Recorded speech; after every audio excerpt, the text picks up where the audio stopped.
Apocalipse capítulo 19, verso 1.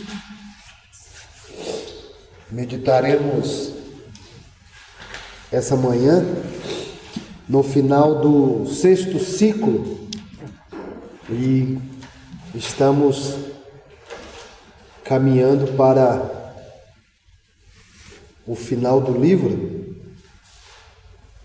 Então, iremos, com a graça de Deus, encerrar dentro de, acho que umas 3 semanas, né? Faltam 3 capítulos, depois desse 19 aqui.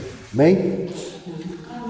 Capítulo 19 de Apocalipse diz o seguinte: depois destas coisas, ouvi no céu uma como grande voz, numerosa multidão, dizendo: Aleluia! A salvação e a glória e o poder são do nosso Deus, porquanto verdadeiros e justos são os teus juízos, pois julgou a grande meretriz, que corrompia a terra com a sua prostituição, e das mãos dela vingou o sangue dos seus servos. Segunda vez disseram: Aleluia! E a sua fumaça sobe pelos séculos dos séculos.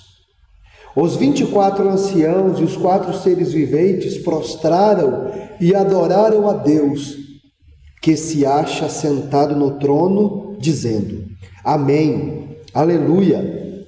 Saiu uma voz do trono exclamando: Dai louvores ao nosso Deus, todos os servos, os que temeis, os pequenos e os grandes.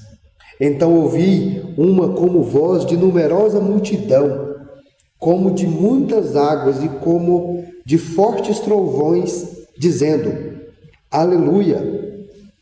Pois reina o Senhor nosso Deus, o Todo-Poderoso. Alegremo-nos e exultemos e demos-lhe a glória, porque são chegadas as bodas do Cordeiro, cuja esposa a si mesma se ataviou. Pois lhe foi dado vestir-se de linho finíssimo, resplandecente e puro, porque o linho finíssimo são atos de justiça dos santos. Então me falou o anjo: escreve: Bem-aventurados aqueles que são chamados à ceia das bodas do Cordeiro. E acrescentou: são estas as verdadeiras palavras de Deus. Prostrei-me ante aos seus pés para adorá-lo.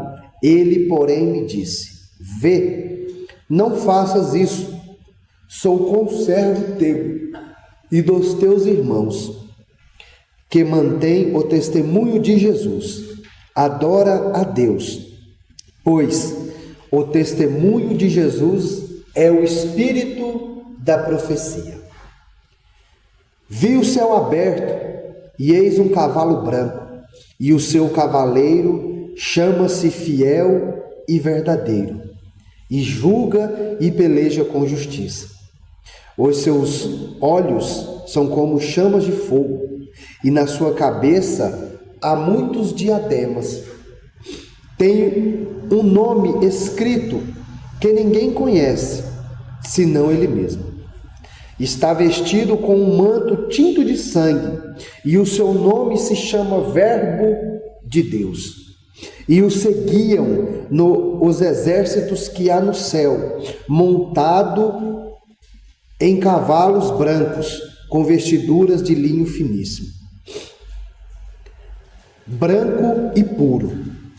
Sai da sua boca uma espada afiada, para com ela ferir as nações, e ele mesmo as regerá com cetro de ferro, e pessoalmente pisa no largar do vinho do furor da ira de Deus Todo-Poderoso.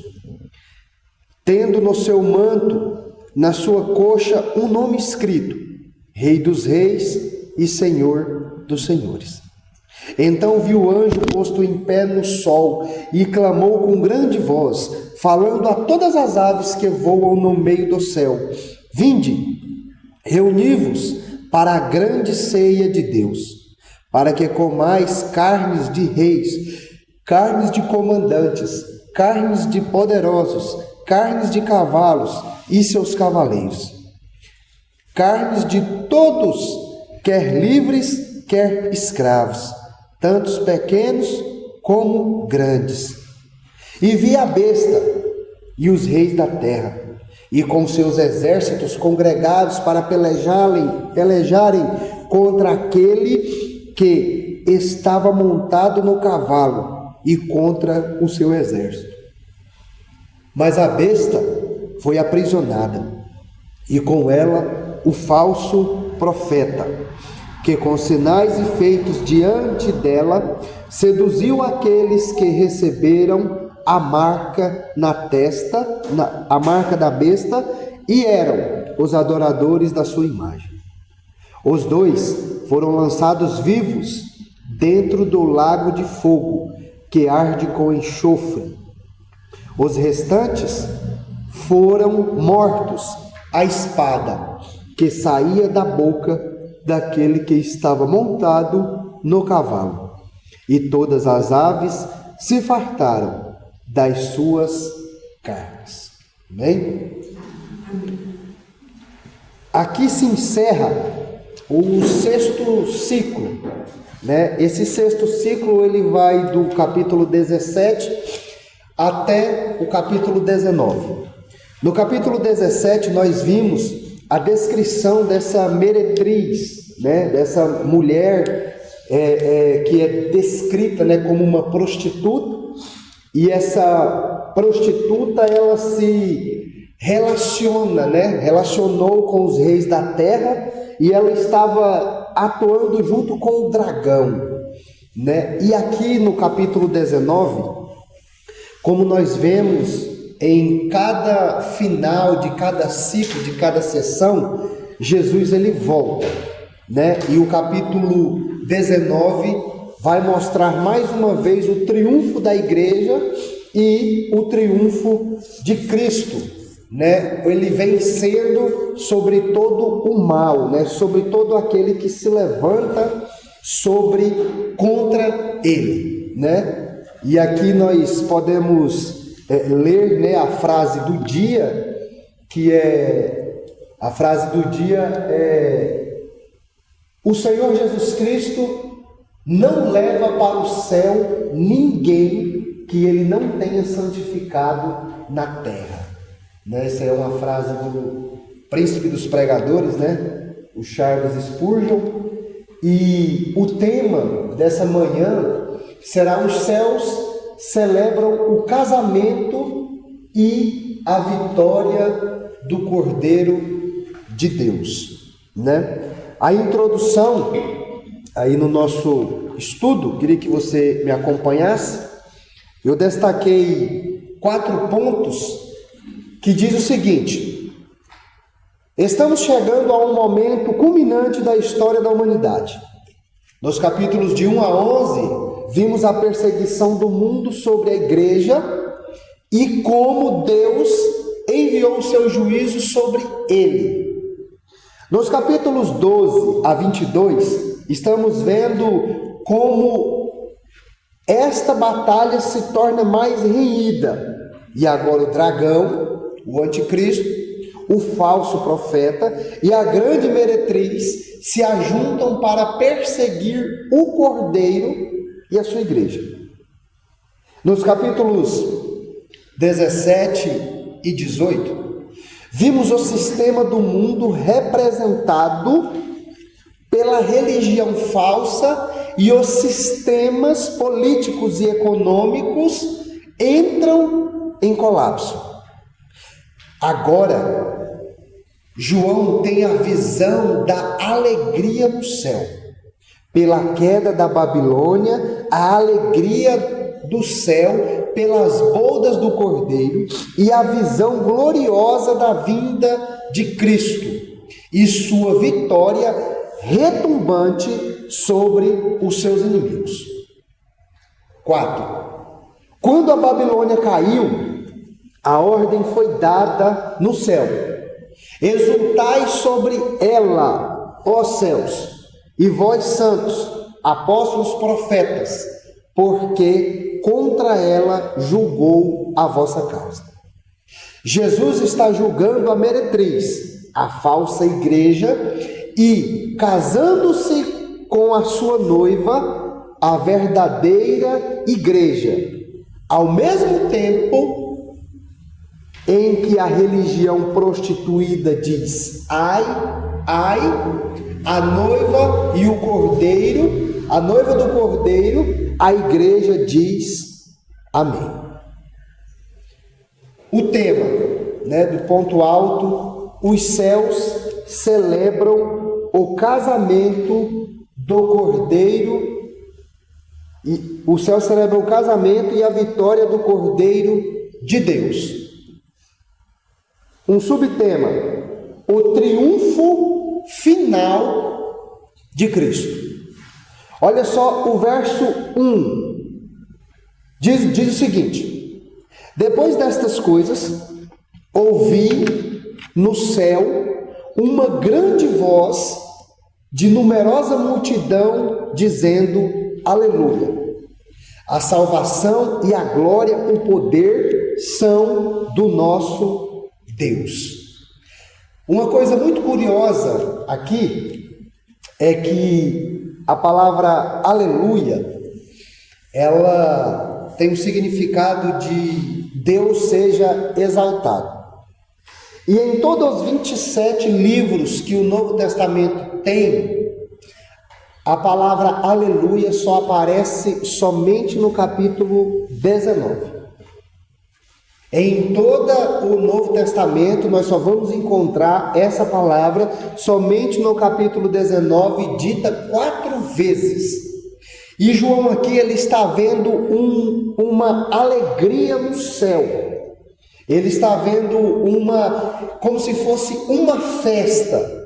E o interessante é que a igreja aqui está tendo essa festa no céu, e essa comemoração, ela está acontecendo porque alguém morreu, porque a grande meretriz, ela foi julgada, ela foi condenada, e então a igreja se alegra, o céu entra em festa, porque Deus trouxe juízo a toda a iniquidade.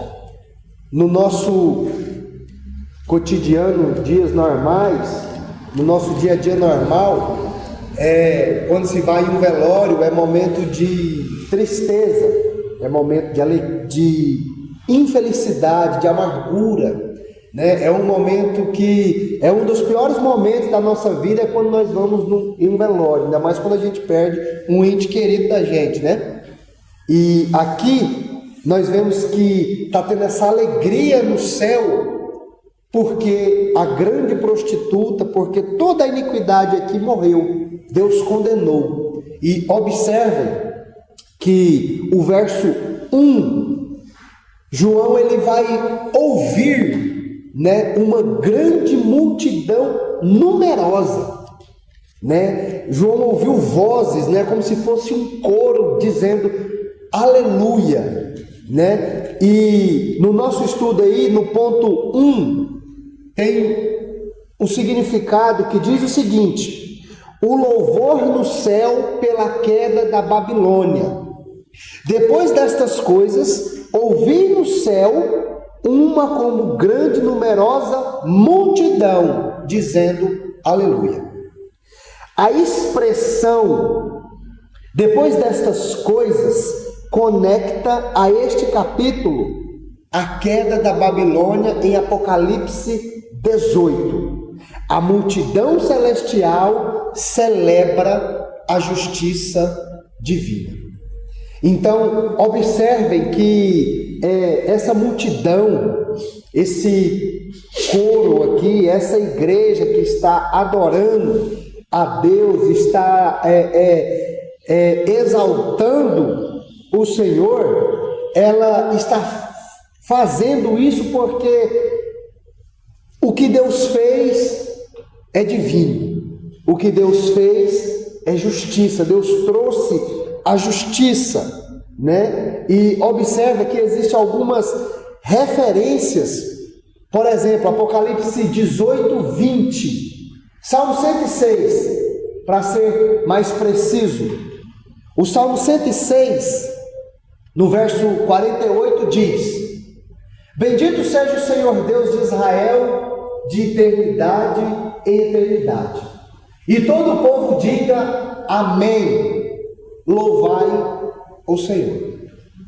Observe o Salmo 111, verso de 1 a 3, diz: Louvai ao Senhor, louvarei ao Senhor de todo o meu coração, na assembleia dos justos e na congregação.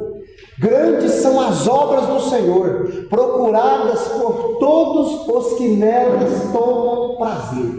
A sua obra tem glória e majestade, e a sua justiça permanece para sempre. Observem o salmista, a Bíblia nos ensinando que todos os feitos de Deus merecem ser louvados. Deus aqui é o único ser na face da terra que os seus feitos são perfeitos, e a igreja precisa adorar Deus por toda a sua majestade, por toda a sua soberania e por todos os seus feitos. Mas a gente tem que entender que esse louvor, ele nos ensina algumas coisas. Observe a parte B do verso 1, diz: a salvação e a glória e o poder são do nosso Deus. No nosso estudo aí diz: a destruição da Babilônia, no capítulo 17 e 18, provoca uma explosão de adoração no céu. A Babilônia simboliza o sistema mundial rebelde que se opõe a Deus e seduz as nações. O louvor destaca aí 4 atributos. Observa: salvação, glória, honra e poder. Então, a igreja aqui, essa multidão, ela está exaltando a Deus, porque ela reconhece que a salvação vem somente de Deus, que somente Deus é digno de toda honra, digno de toda glória, e somente todo poder pertence ao nosso Deus, Então, observem que essa multidão aqui, ela está adorando a Deus pelos seus feitos, mostrando, essa multidão aqui, ela adora a Deus porque ela vê o quão grande Deus é. No nosso estudo aí diz: porque verdadeiros e justos são os seus juízos. Olha só o verso 2: porquanto verdadeiros e justos são os seus juízos, pois julgou a grande meretriz que corrompia a terra, e com a sua prostituição e das mãos dela vingou o sangue dos seus servos. Então, observem que Deus aqui, ele está trazendo aqui verdade. O verso 2 diz que verdadeiros e justos são os seus juízos. Deus, ele traz a recompensa à grande meretriz que não quis segui-lo, que não quis aceitar ele como único e suficiente Salvador. E detalhe, essa meretriz aqui, ela corrompia a terra com a sua prostituição. E o final do verso 2 diz que Deus vingou os sangues dos seus servos. O que nós podemos entender quanto a isso? No nosso estudo aí, eu coloquei que os juízos de Deus são perfeitos, sem erro ou parcialidade. Em Deuteronômio 32:4 diz que ele é a rocha cuja obra é perfeita, porque todos os seus caminhos justos são. Deus é verdade e não há nele injustiça. Justo e reto. Esse versículo ele nos ensina que todos os caminhos de Deus são perfeitos. Um grande problema nosso, da igreja, é querer seguir os seus próprios caminhos. Não é Deus que se sujeita a mim, sou eu que me sujeito a Deus. Não é Deus que faz a minha vontade, mas é eu que faço a vontade de Deus. Não são os meus caminhos que são perfeitos, mas os caminhos de Deus que são perfeitos. Esse versículo ele nos mostra que os caminhos de Deus são justos, que Deus ele é a verdade e Deus não compactua com a injustiça. Então, o que Deus está fazendo aqui com a meretriz, com a besta, o falso profeta, não é maldade, não é porque Deus é um Deus mau, mas porque Ele é um Deus justo. Observe o Salmo 19, verso 9: o temor do Senhor é limpo e permanece eternamente. Os juízos do Senhor são verdadeiros e justos juntamente. Romanos 2, 5 e 8 diz: mas segundo a dureza do teu coração impetinente, entesouras a ira para ti no dia da ira e da manifestação do juízo de Deus, ao qual recompensará cada um segundo as suas obras, a saber, a vida eterna aos que perseveram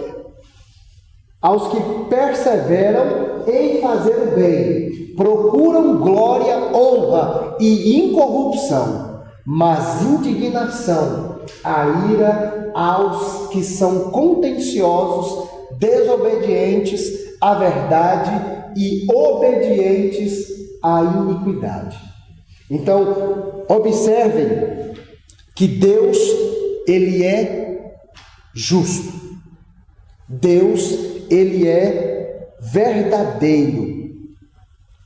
E então, o verso de número 3, verso de número 2 ainda, no nosso estudo, diz que a prostituta ela é mencionada aqui, é a Babilônia que corrompeu as nações. Esse sistema, ele corrompeu todo o mundo, né? Ele seduziu, como diz no verso 2, ele corrompia a terra com a prostituição, e com as suas mãos Deus vingou o povo. Observem o verso 3. Verso 3 diz o seguinte: segunda vez disseram aleluia, e a fumaça sobe pelos séculos dos séculos. Observem no nosso estudo, aleluia, a fumaça que sobe pelos séculos dos séculos.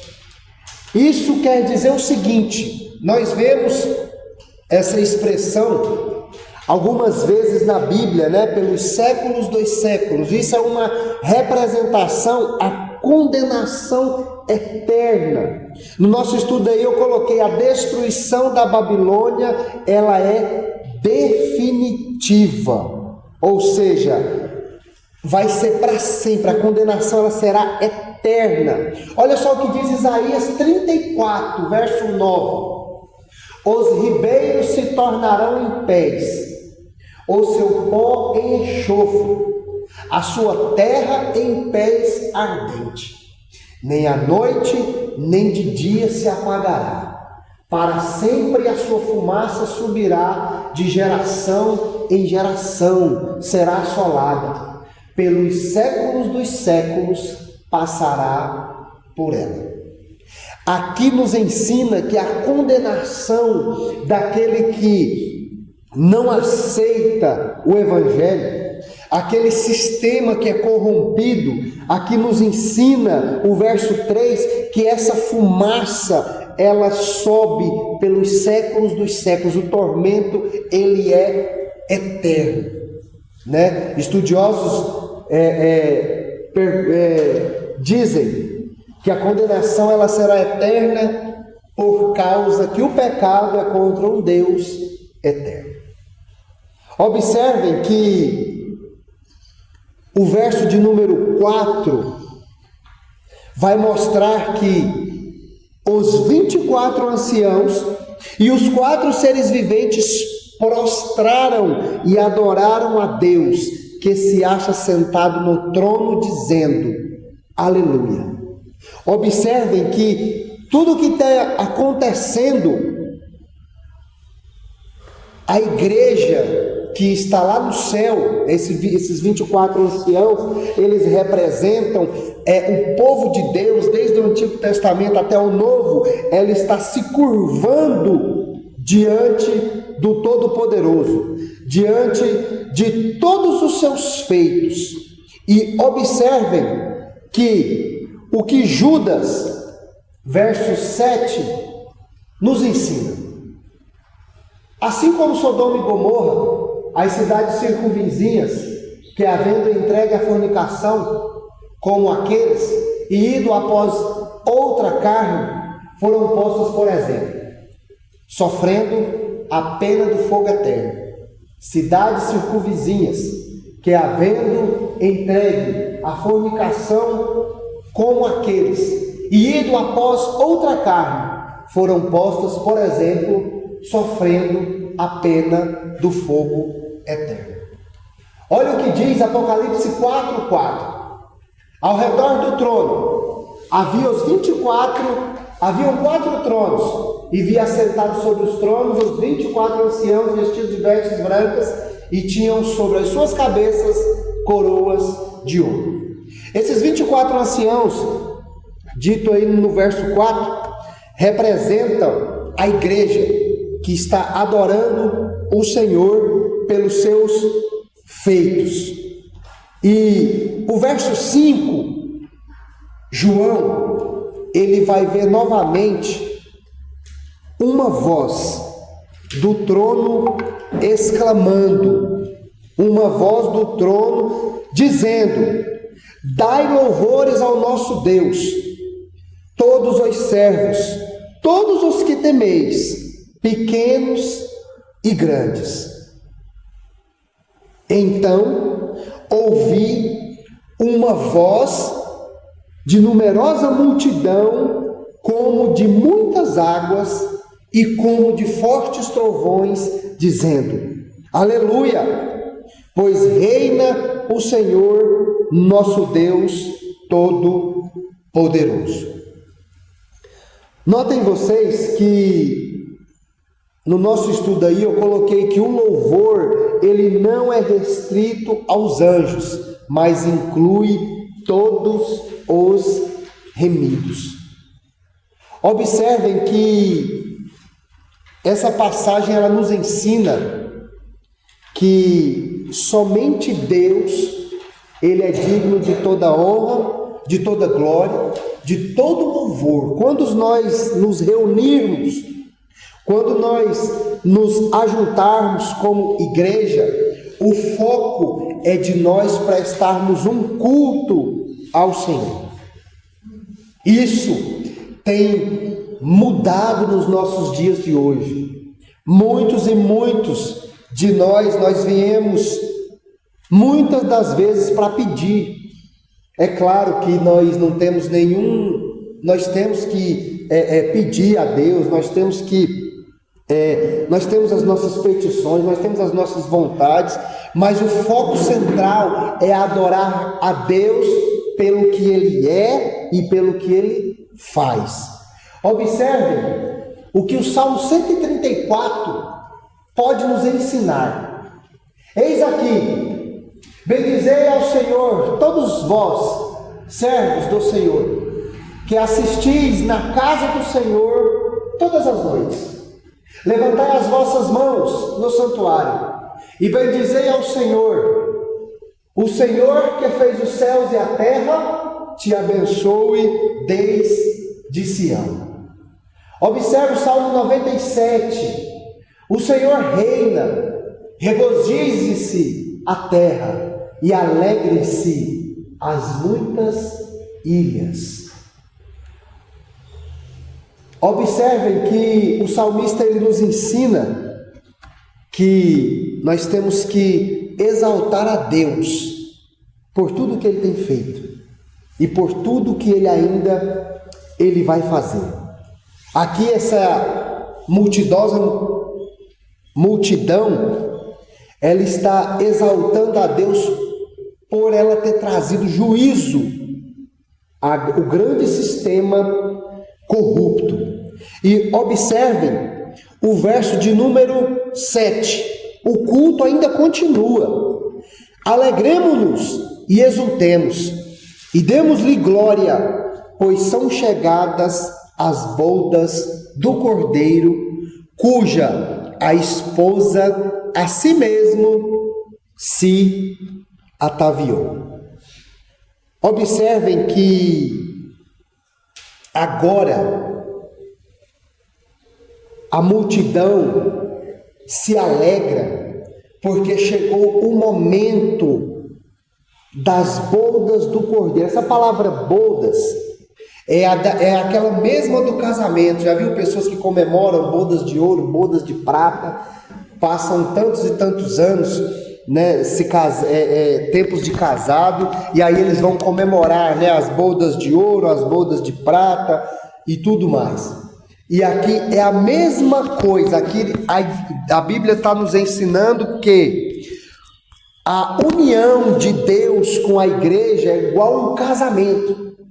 Observem o verso de número 7. Alegremos e exultemos e demos-lhe glória, pois são chegadas as bodas, ou seja, o casamento do Cordeiro, cuja a sua esposa se ataviou. A palavra ataviou é aquela que se preparou, ela vestiu roupas, ela está bonita, ela está pronta para essas bodas.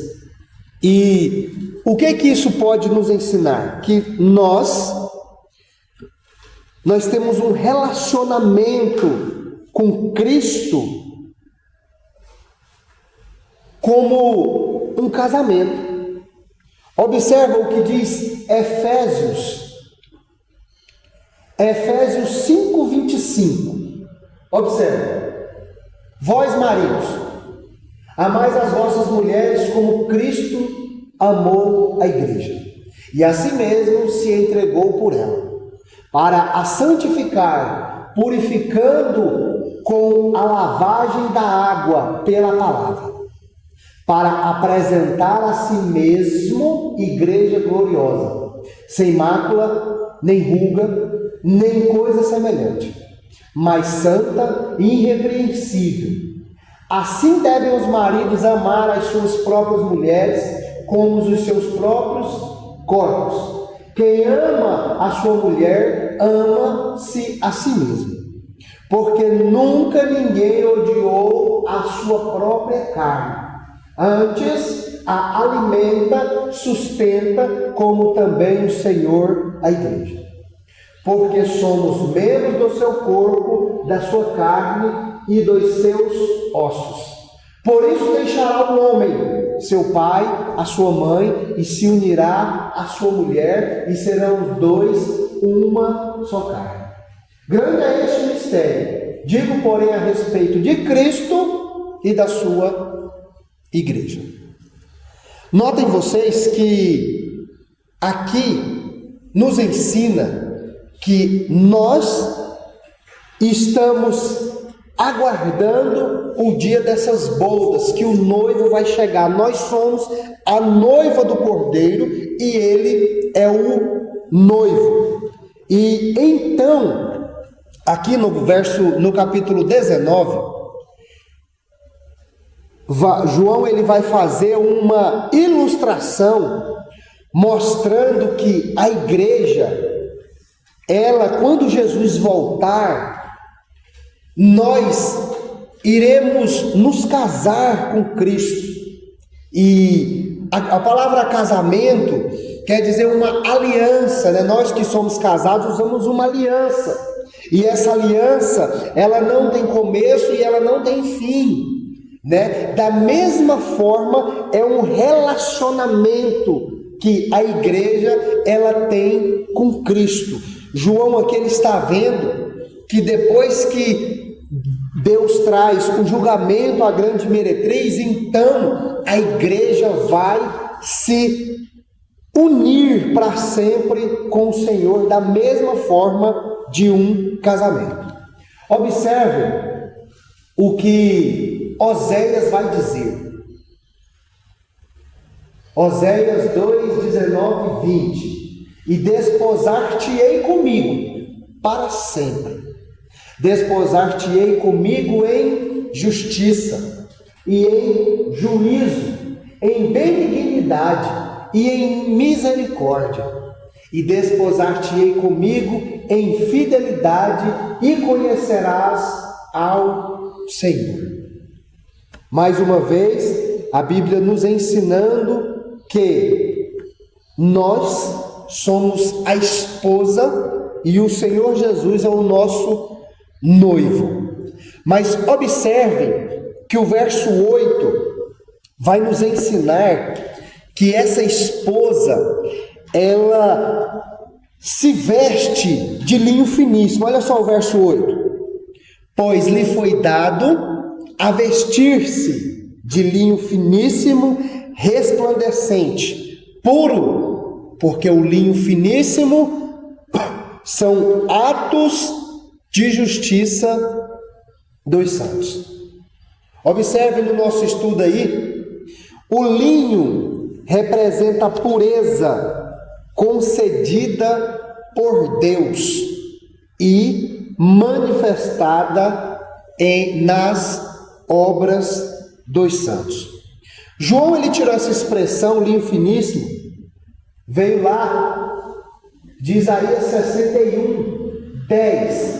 Regozijar-me-ei muito no Senhor, a minha alma se alegrará no meu Deus, porque me vestiu de roupas de salvação, cobriu-me com um manto de justiça, como um noivo se adorna com um turbante sacerdotal, e como a noiva se enfeita com as suas joias. Essa noiva aqui é aquela noiva que se preparou com esse linho finíssimo, é aquela igreja que viveu em santidade, é aquele que se preparou, é aquele que seguiu o Senhor Jesus para onde quer que ele vá. Olha só o que diz Efésios 2:10, porque somos feitura sua, criados em Cristo Jesus, para as boas obras, ao qual Deus preparou para que andássemos nela. Observem o que diz Filipenses, porque Deus é o que opera em vós, tanto querer como efetuar, segundo a sua boa vontade. Então, aqui, João ele descreve os feitos de Deus, ele descreve os atos de justiça, ele descreve o louvor lá no céu por todos os feitos de Deus, e agora ele descreve um casamento de um noivo que chega para comemorar as bodas com a sua esposa. E a sua esposa, ela está preparada, ela está pronta para esse dia, para esse encontro, né? A próprio Apocalipse, né? Ele se encerra dizendo que Maranata, Maranata, ora vem, Senhor Jesus. Um dos maiores eventos aguardados pela igreja é a volta do Senhor Jesus. Nós temos que ansiar por essa volta, porque nós somos uma noiva e estamos nos vestindo todos os dias com linho finíssimo. Que linho finíssimo seria esse? A santidade. E claro que nós não somos santos por nós mesmos, ninguém aqui tem mérito, ninguém aqui consegue, mas porque Deus é quem efetua a sua boa obra, segundo a sua boa vontade nas nossas vidas. Nós somos vasos, igual foi lá com o profeta Jeremias, e nós estamos sendo moldados. Cada vez mais, Jesus ele nos prepara para o encontro das bodas do Cordeiro. Mas observem que o verso 9, o anjo vai falar com ele a seguinte frase.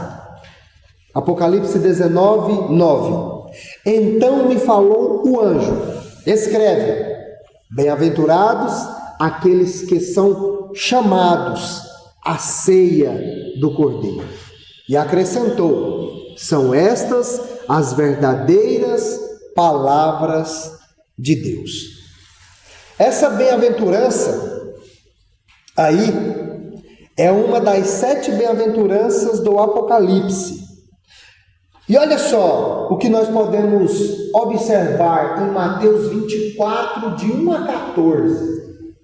Então Jesus respondendo, tornou-se a falar-lhes em parábolas, dizendo: o reino dos céus é semelhante a um certo rei, que celebrou as bodas de seu filho e enviou os seus servos a chamar os convidados para as bodas. Estes não quiseram vir. Depois enviou outros servos dizendo: dizei aos convidados: eis que o meu jantar preparado. Eis que tenho o meu jantar preparado, e os meus bois cevados, já os mortos e tudo pronto. Vinde às bodas. Eles, porém, não fazendo caso, foi um para o seu campo, outro para o seu negócio. E os outros, apoderando-se dos servos, os ultrajaram e mataram. O rei, tendo notícia disto, encolerizou-se, enviou-se os seus exércitos, destruiu aqueles homicidas e o incendiou a sua cidade. Então diz aos servos: as bodas na verdade estão preparadas, mas os convidados não eram dignos. E depois às saídas dos caminhos e convidai para as bodas de todos os que encontrardes. E os servos, saindo pelos caminhos, juntaram todos quantos encontraram, tanto os maus como os bons, e a festa nupcial foi cheia de convidados. E o rei, entrando para ver os convidados, viu ali um homem que não estava trajado com vestes nupciais. E disse: amigo, como entraste aqui, não tendo veste nupcial? Ele emudeceu e disse: então o rei aos servos: amarrai-o de pés e mãos, lançai-o nas trevas exteriores, e ali haverá pranto e ranger de dentes. Porque muitos são chamados, mas poucos são escolhidos. Observa que aqui o anjo, ele vai dizer para João que bem-aventurado são aqueles que são chamados, convidados às bodas do Cordeiro. As bodas do Cordeiro, senhoras e senhores, não é qualquer um que vai participar, infelizmente. Não é todos que estão dentro de uma igreja que estarão nas bodas do Cordeiro. E às vezes estará lá nas bodas do Cordeiro e talvez alguém que nunca esteve na igreja, né? Observem que João aqui, ele está nos ensinando que nós, bem-aventurados, felizes, são aqueles que são convidados. Jesus aqui, ele mostra uma parábola de um homem que fez uma festa para os seus filhos, convidou e os filhos não quiseram vir, e o homem então enfurecido foi lá e convidou as pessoas de fora e preparou todos para esse jantar, mas tinha alguém que não tinha sido chamado e estava lá. Isso nos ensina o seguinte, que no céu não vai ter penetra. Nas bodas do Cordeiro, na eternidade, não vai ter como pular o muro, não vai ter como entrar pelas portas do fundo, só vai participar da eternidade aquele que for convidado, aquele que tiver com linhos finíssimos, aquele que tiver vivido em santidade, aquele que tiver vivido em retidão ao Senhor. Olha só o que Lucas 14 vai nos ensinar. E ouvindo isso, um dos que estavam com ele à mesa disse: bem-aventurado o que come pão no reino de Deus. Porque ele disse: um certo homem fez uma grande ceia e convidou muitos, e à hora da ceia mandou seu servo dizer aos convidados: vinde, já tudo está preparado. E todos a uma começaram a excusar-se. E disse o primeiro: comprei um campo e importa ir vê-lo logo. Rogo-te que me hajas por excusado. E outro disse: comprei 5 juntas de boi e vou experimentá-los. Rogo-te que me hajas por excusado.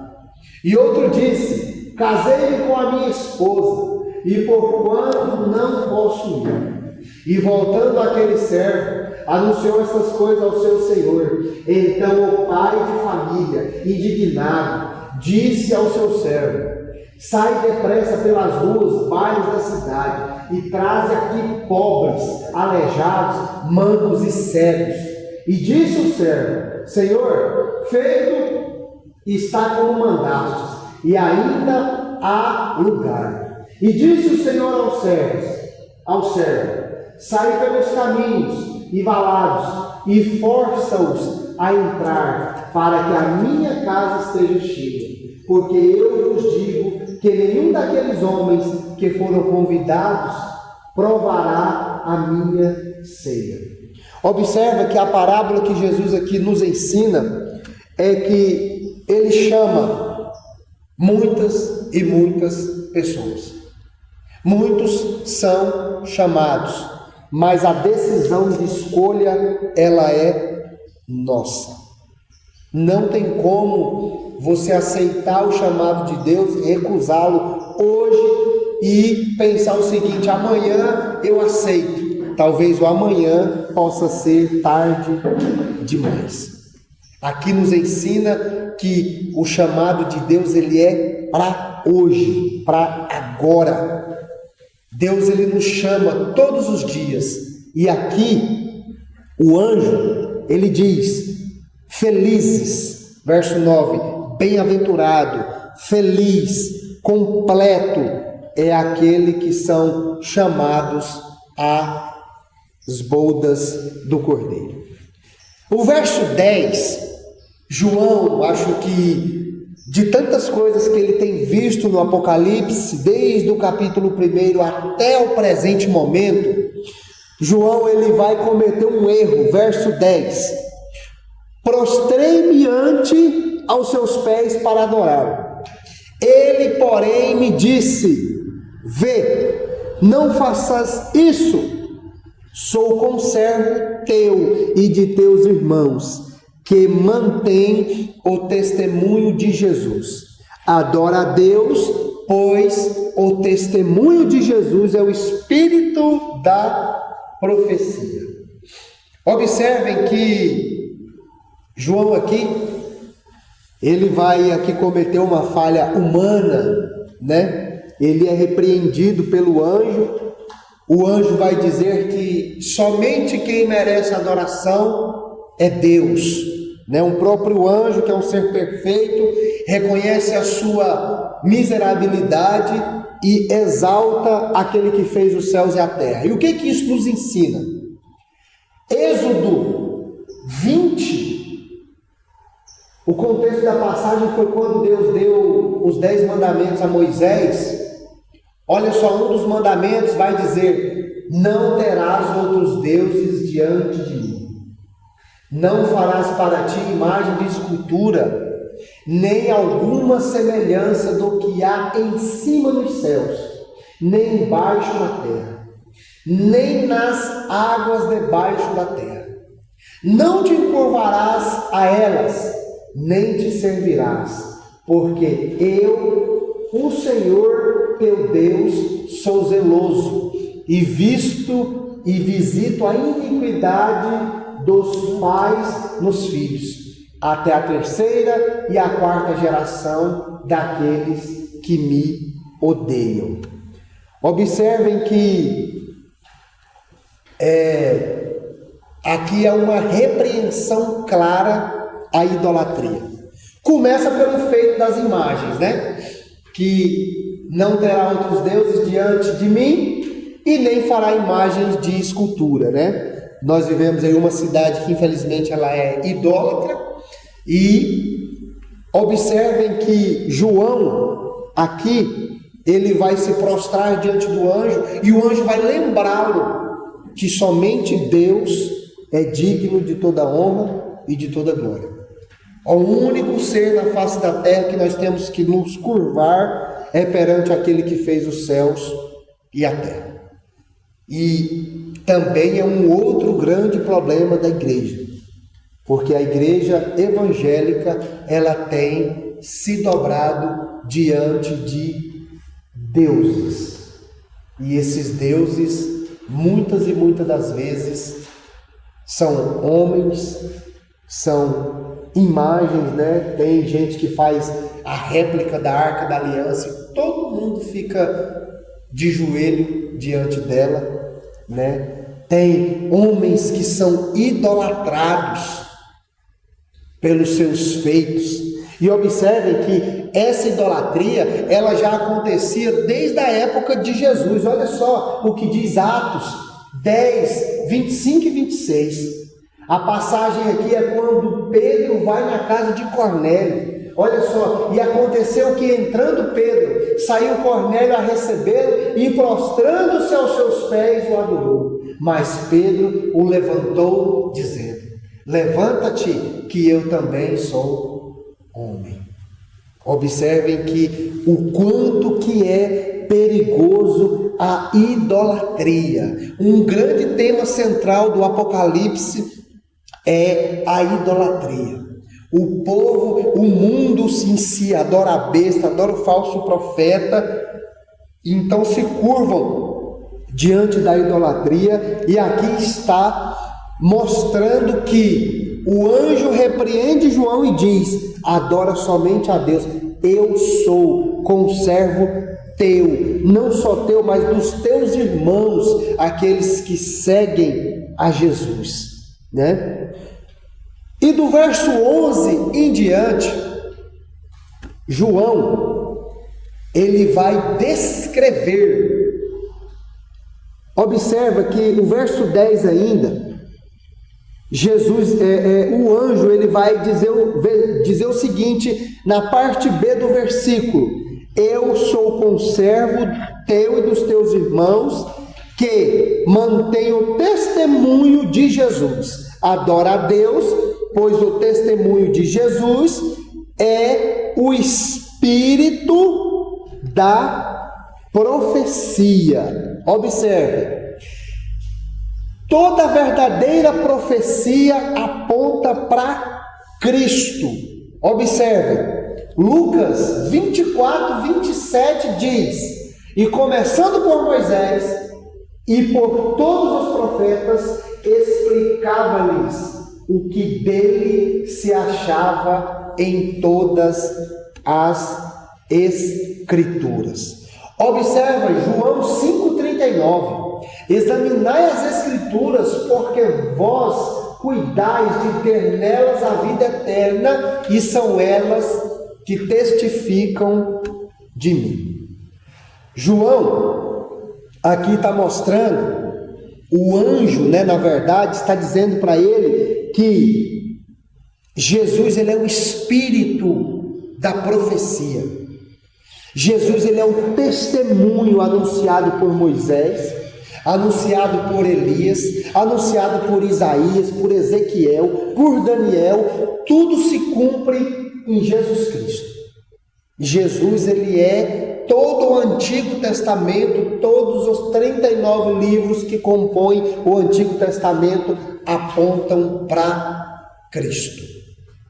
E o verso 11, amém até aqui? Amém. O verso 11, João agora vai descrever a volta, a segunda vinda do Senhor Jesus. Ele vai dizer no verso 11: vi no céu aberto, eis um cavalo branco, e o seu cavaleiro chama-se Fiel e Verdadeiro, que julga e peleja com justiça.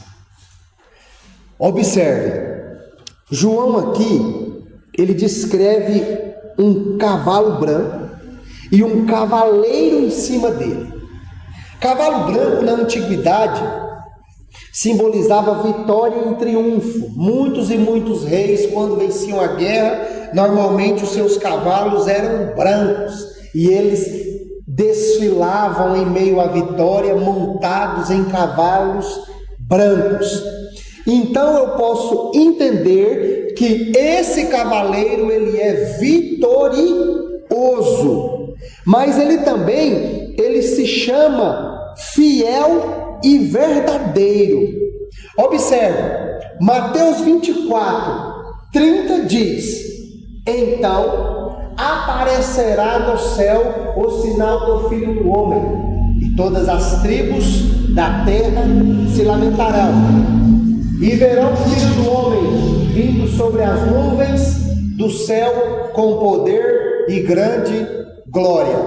Aqui quebra toda a ideia do arrebatamento secreto. Aqui mostra que Jesus virá, todas as tribos da terra se lamentarão e verão o Filho do Homem. Observem que esse cavaleiro, ele aqui é simbólico. Jesus não vai aparecer montado em um cavalo, Aqui João está descrevendo a ideia do primeiro século, que a ideia do primeiro século, quando se vinha a guerra, se vinha em um cavalo branco, um exército de cavaleiros, Então ele usa a ideia de um cavalo, que Jesus virá montado em um cavalo, pronto para guerrear. E ele se chama Fiel e Verdadeiro. Fiel porque Jesus, ele foi fiel até o fim.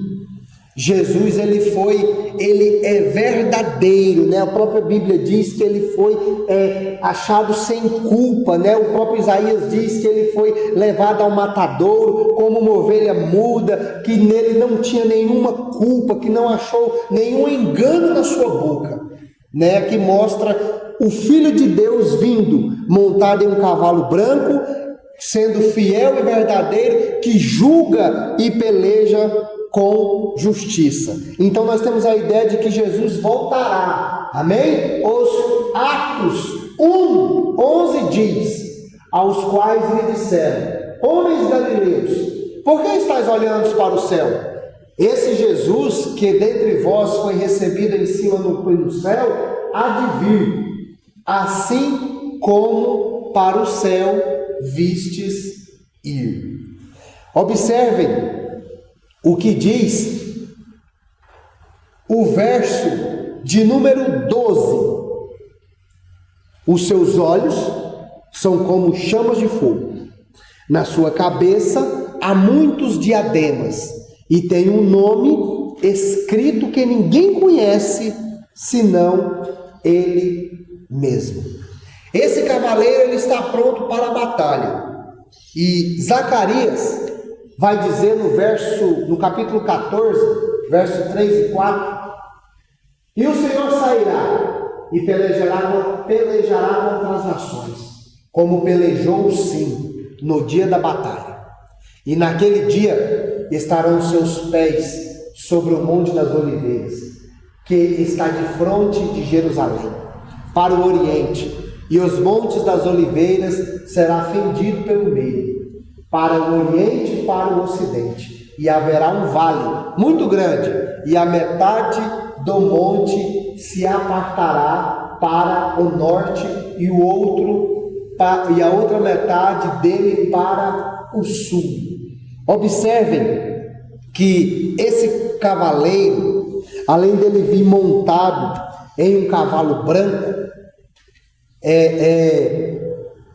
além dele ter um nome que é fiel e verdadeiro, que ele julga e peleja com justiça, ele vai ter os olhos como chamas de fogo. Mas o que seria esses olhos como chamas de fogo? Aqui é uma representação para mostrar que Cristo, ele vê todas as coisas. Fogo, muitas das vezes, não só na Bíblia, nos outros livros da Bíblia, mas no Apocalipse, representa poder.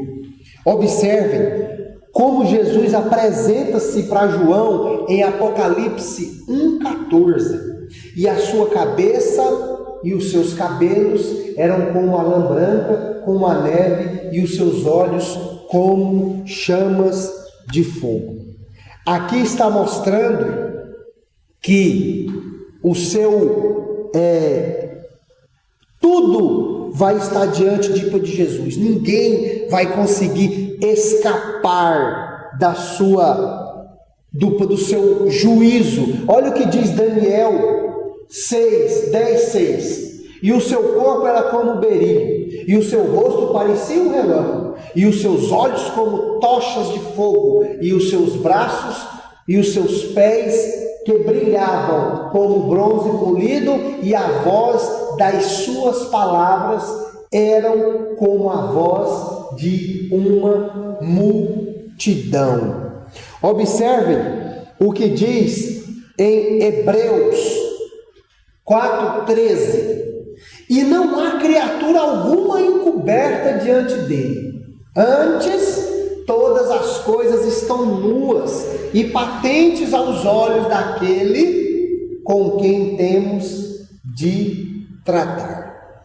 Então esse cavaleiro, ele tem os olhos como chamas de fogo, uma representação de que nada vai fugir dos seus olhos, ninguém vai conseguir escapar. Ele vê todas as coisas. O próprio salmista diz, que se eu pegar minha cama, levar para o meio das águas, ali o Senhor está. Se eu colocar dentro de uma parede, ali o Senhor está. Se eu colocar no mais fundo do Sheol, ali também o Senhor está. Jesus, ele vê todas as coisas.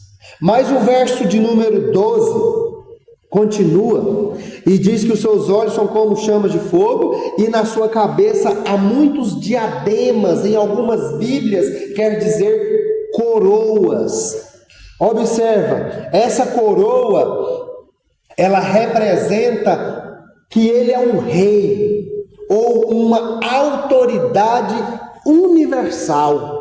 Então esse cavaleiro, ele é vitorioso, ele vê todas as coisas e ele é rei. Observem o que o Salmo 2 vai nos ensinar. Eu, porém, ungi o meu rei sobre o meu santo monte Sião. Proclamarei o decreto. O Senhor me disse: tu és meu filho e eu te gerei. Pede-me e eu te darei os gentios por herança e os fins da terra por sua possessão. Olha só o que diz Mateus 28, 18. E chegando-se Jesus falou, dizendo: é-me dado todo o poder no céu e na terra. Então, esse cavaleiro, ele tem coroas na sua cabeça. Esse cavaleiro, então, ele é vitorioso. Mas também João vai descrever e vai dizer que ele tem um nome escrito que ninguém conhece, senão ele mesmo. Aqui nós estamos diante de um fato que somente Deus pode nos explicar. Jesus, ele tem um nome que ninguém o conhece, senão ele mesmo. O verso 13 diz: ele está vestido com um manto tinto de sangue, e o seu nome se chama Verbo de Deus. No nosso estudo aí, existem duas interpretações principais. O que seria esse manto tingido de sangue?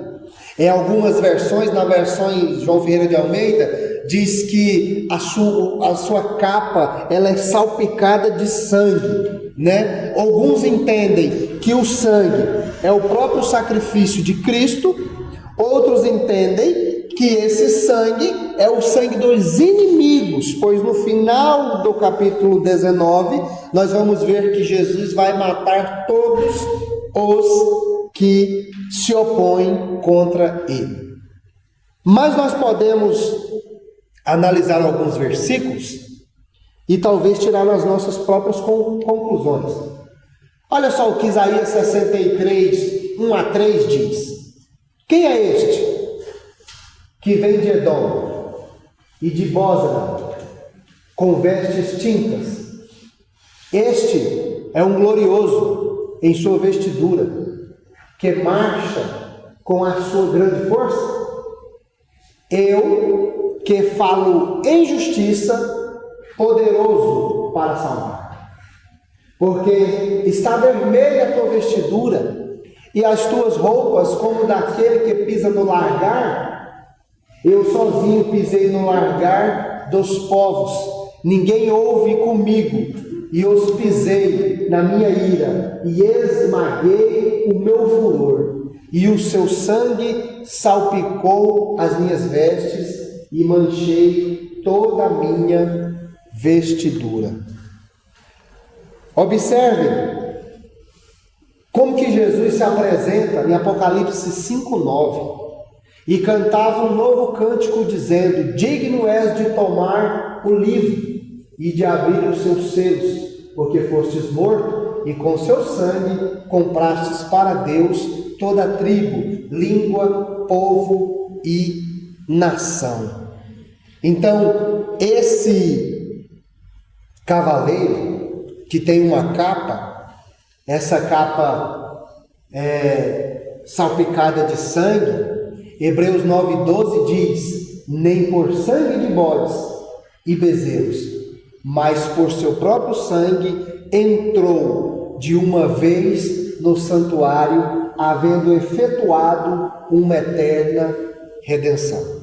Então eu acho que o que mais se enquadra nessa capa salpicada de sangue seria que Jesus estaria vindo montado em um cavalo branco, estaria com os olhos como chamas de fogo, com a sua capa, com muitos diademas, muitas coroas na sua cabeça, e a sua capa ali estaria talvez simbolizando que ele comprou todos os remidos com o seu próprio sangue. Verso de número 14 vai nos mostrar que Jesus não vem sozinho. E seguiu-nos nos exércitos que há no céu, montado em cavalos, com vestiduras de linho finíssimo e branco puro. Observem que os santos, aqui é uma representação da igreja. verso 13, verso 13, também está escrito que ele se chama o Verbo de Deus. A parte B do versículo, o Verbo de Deus. Recentemente, eu fiz uma exposição dizendo que Jesus ele é o Verbo de Deus. Isso está lá em João 1:1. No princípio era o Verbo, e o Verbo estava com Deus, e o Verbo era Deus.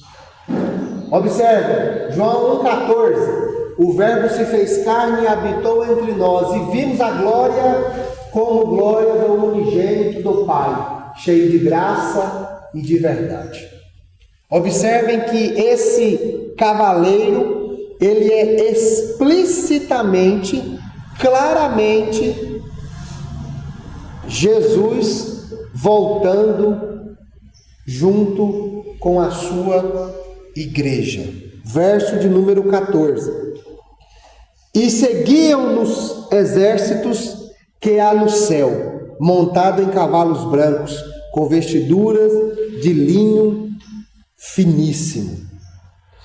Observem que nós vimos que o verso 8 mostrou uma noiva que estava com vestes de linho finíssimo, e essa noiva agora está junto com o cavaleiro, ou seja, Jesus vem para a terra e a igreja estará junto com ele. Os santos glorificados acompanham Cristo.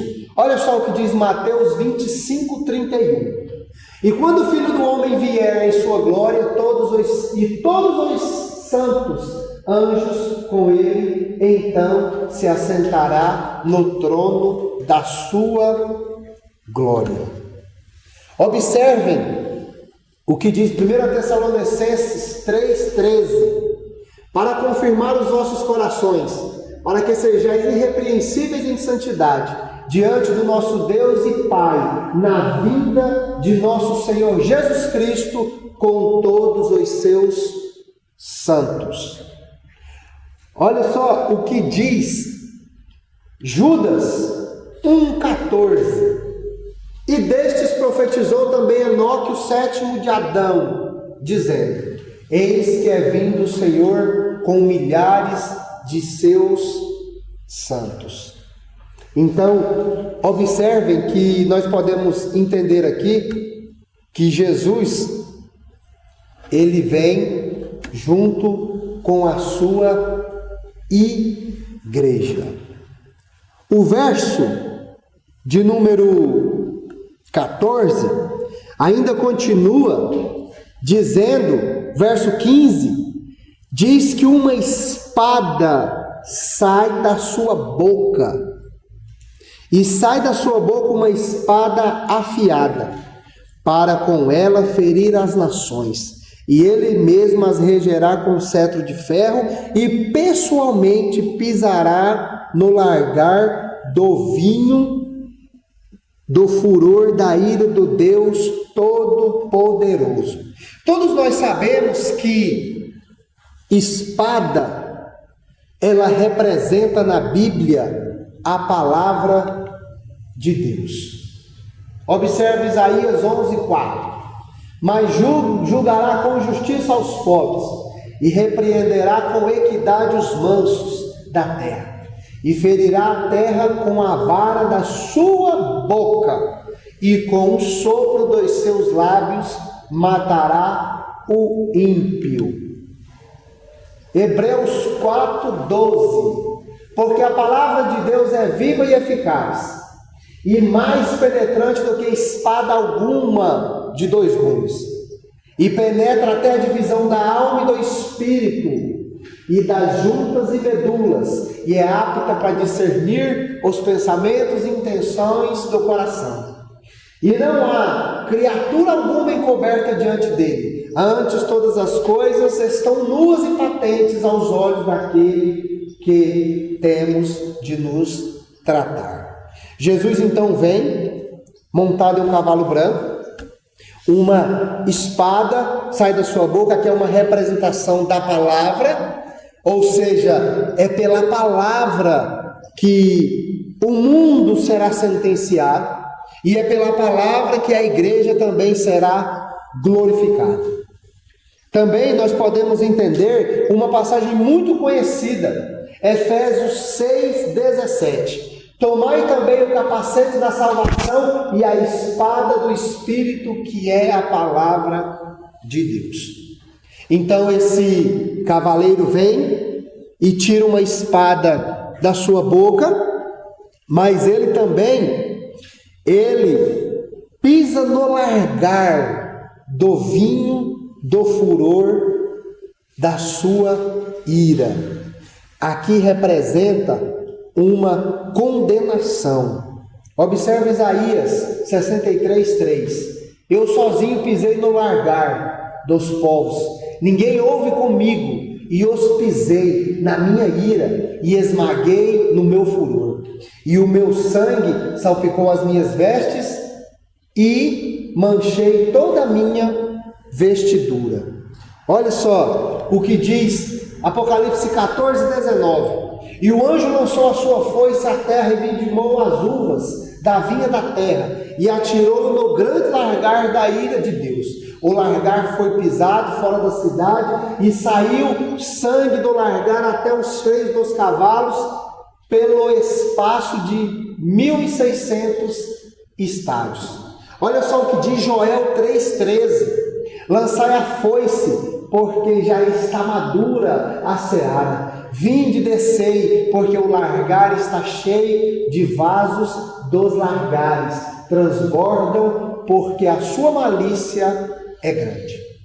O Jesus que vem montado em um cavalo branco, ele é o mesmo também que pisa no largar da ira de Deus. Verso de número 16, ele tem um título, tem o seu manto e na sua coxa um nome escrito. Na sua Bíblia aí está em letras maiúsculas, Rei dos Reis e Senhor dos Senhores. Aqui Cristo possui a soberania total e absoluta sobre toda a humanidade. Olha só, João tirou isso de Deuteronômio 10, 17 e 18. Pois o Senhor vosso Deus é o Deus dos deuses e o Senhor dos senhores, Deus grande, poderoso e temível, e que não faz acepção de pessoas, nem aceita recompensas, que faz justiça ao órfão e à viúva, e ama o estrangeiro, dando-lhe pão e roupa. Olha só o que diz 1 Timóteo 6,15, ao qual o seu tempo mostrará o bem-aventurado, o único poderoso Senhor, o Rei dos Reis e o Senhor dos Senhores. Observem o que João, ele ainda continua, e ele vai, muita gente pensa aqui que Jesus ele tem uma tatuagem, né? Tem gente que interpreta que esse nome Rei dos Reis e Senhor dos Senhores seria uma tatuagem, né? Mas não tem nada a ver. O que o texto quer mostrar que ele é soberano, que ele é o Rei dos Reis, que ele é o Todo-Poderoso. E Filipenses 2,9 vai comprovar ainda mais e vai dizer: por isso Deus o exaltou soberanamente e lhe deu o nome que está sobre todo nome, para que ao nome de Jesus se dobre todo o joelho dos que estão no céu e na terra e debaixo da terra, e toda língua confesse que Jesus Cristo é o Senhor, para a glória de Deus Pai. O anjo, no verso 17, João continua, E depois que acontece o louvor, depois que acontece o casamento, depois que acontece a vinda do Senhor Jesus, agora vai acontecer um banquete. Verso de número 17 diz: Vi um anjo posto em pé no sol, e clamou com grande voz, falando a todas as aves que voam por meio do céu: Vinde, reunir-vos para a grande ceia de Deus. Observe, no nosso estudo aí, um anjo convoca as aves para a grande ceia. Trata-se de uma imagem de julgamento.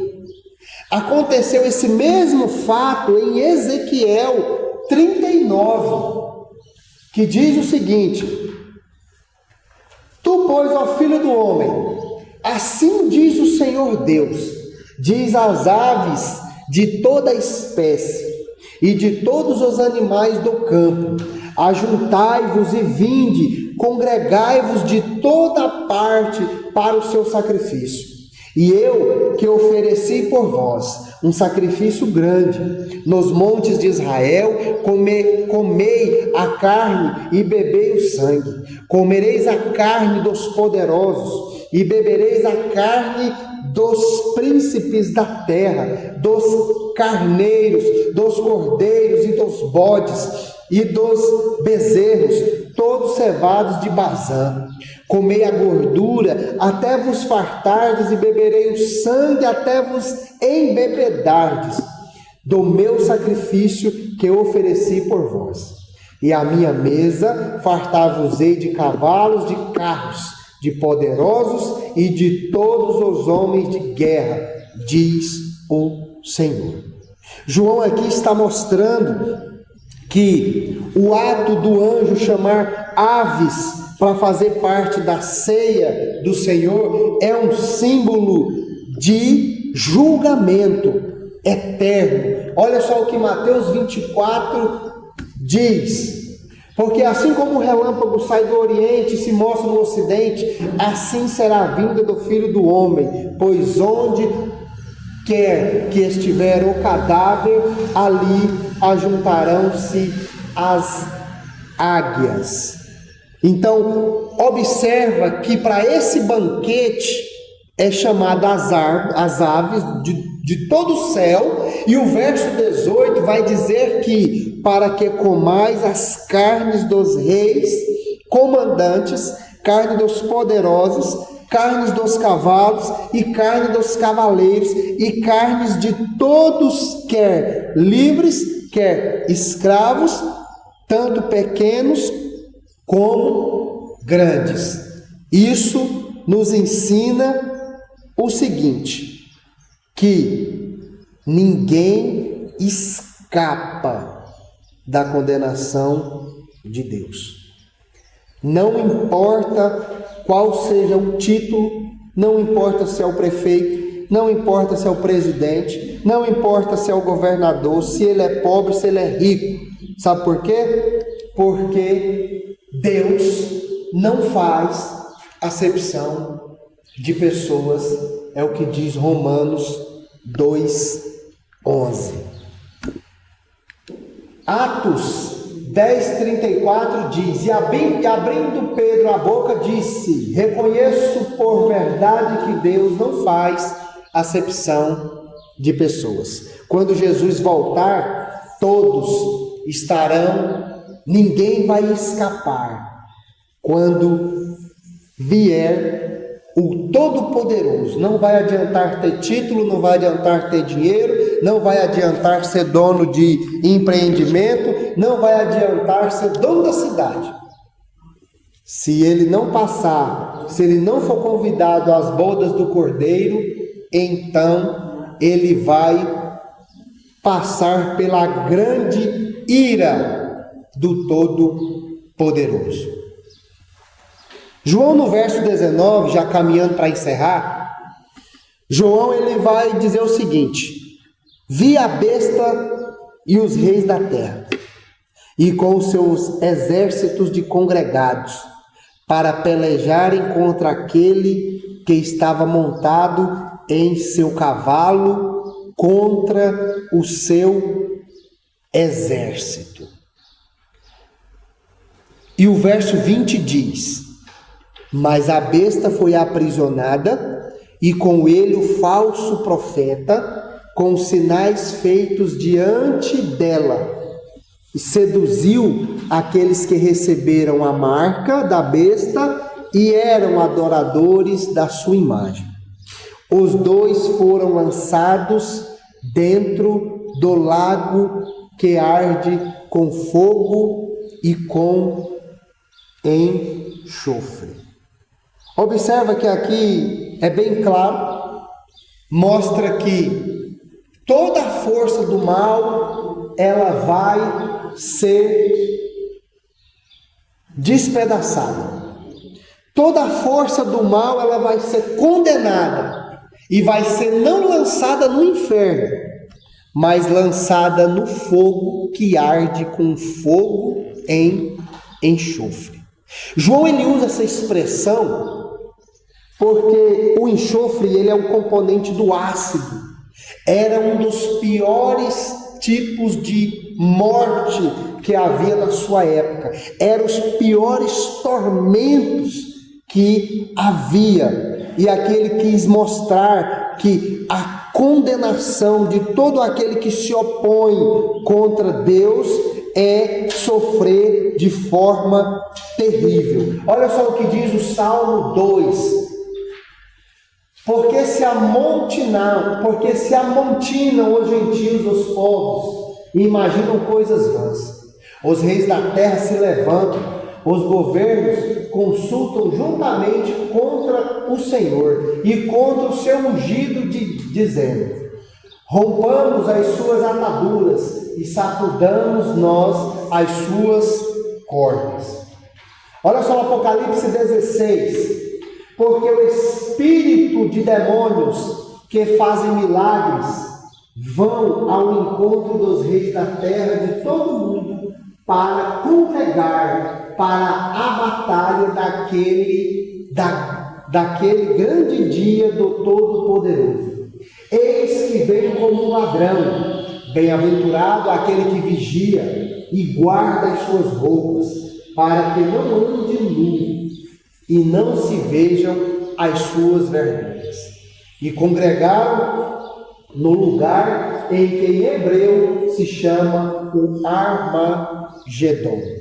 João aqui está mostrando a condenação de todo aquele que se opõe contra o Senhor Jesus. E foram lançados tanto a besta quanto o falso profeta. Todos foram lançados no lago que arde com fogo e com enxofre. Observem o verso 21 para que nós possamos encerrar.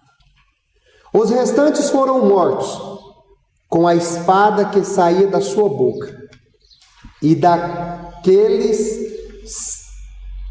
Os restantes foram mortos da espada que saía da sua boca, daquele que estava montado no cavalo branco. E todas as aves se fartaram das suas carnes. Observem que João aqui, ele encerra dizendo que o Cristo vence e encerra com um banquete. Todas as aves são juntadas, chamadas para comer a carne de todo aquele que não foi convocado para a ceia do Senhor. E isso foi tirado de Ezequiel 39.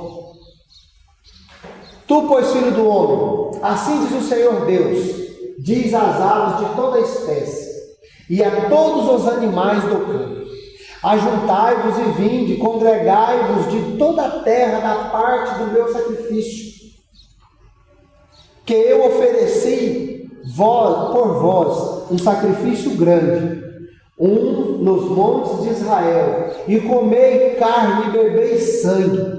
Comereis carne dos poderosos, bebei o sangue dos principais da terra. dos carneiros, dos cordeiros, dos bodes, dos bezerros, de todos os cevados de Bazã. E comereis a gordura até que vos fartardes, e bebereis o sangue até que vos embebedardes. O meu sacrifício que vos ofereci por vós. E a minha mesa fartar-vos-ei de cavalos, de carros, de poderosos e de todos os homens de guerra, diz o Senhor. É bem claro em todo o capítulo 19 que Deus ele é exaltado pelos seus feitos. Nós somos uma noiva ansiosamente aguardando pelo noivo, e Jesus volta e traz juízo a um sistema corrupto, a um sistema anti-Deus que se opõe contra Ele mesmo. Amém? Alguém tem alguma pergunta? Conclusão. A mensagem central do capítulo: o cordeiro foi morto, em Apocalipse 5:6. Agora ele aparece como um rei conquistador. A história termina não com a vitória do mal, mas com o reino eterno de Jesus Cristo sobre todas as coisas. Em breve, Cristo voltará como o Rei dos Reis e Senhor dos Senhores. É Cristo o Senhor da sua vida hoje? Você está preparado para se encontrar com Cristo? Vigie para que aquele grande dia não te apanhe de surpresa. A mensagem central do capítulo: o cordeiro foi morto. Agora aparece como rei conquistador. A história não termina com a vitória do mal, mas com o reinado eterno de Jesus Cristo sobre todas as coisas. Amém? Amém. Que nós possamos entender que Cristo sempre